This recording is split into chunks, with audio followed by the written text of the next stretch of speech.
তোমাকে বানিয়েছেন শুধু মোবাইল টিপার জন্য, নারীর দিকে তাকানোর জন্য। তোমার কানে কি অতটুকু?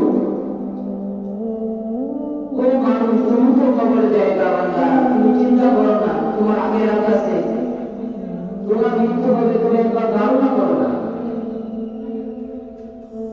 দুনিয়াতে কত ঝামেলার মতো কিছু। বান্দা যদি নামাজ পড়ে, আল্লাহ পুত্র দিলে তার ঝামেলাকে মুক্ত করে দিয়েছি।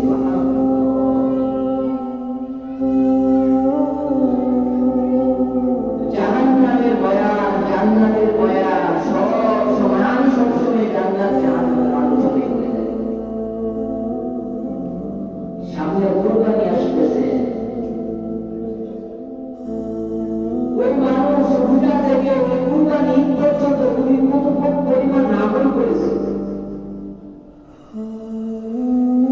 নামাজ চলতেছে, বান্দা ঘরের মধ্যে বসে মানুষ ঘুমাইতেছে। এগুলো এই মহল্লার বাসীগুলো এমন ঘর আছে, ঘরের মধ্যে একটা কোরআন নেই। দেখেন আশেপাশে মহল্লার কার ঘরের মধ্যে কোরআন আছে।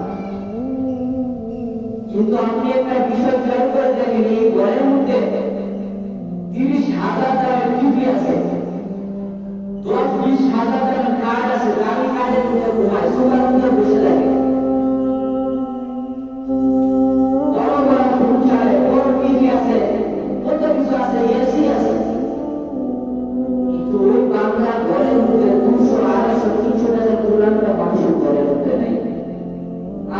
মুসলমান, তুমি নিজেকে মুসলমান দাবি করো, তুমি কিসের মুসলমান? তুমি তো নামধারী মুসলমান, কামের মুসলমান না।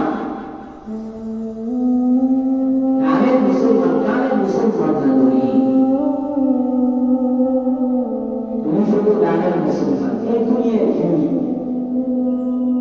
ধনী উন্নয়ন দিন চলে যাবে, আপনি রিক্সা চালান, দৈনিক 200-300 টাকা কামাই করে আপনি আপনার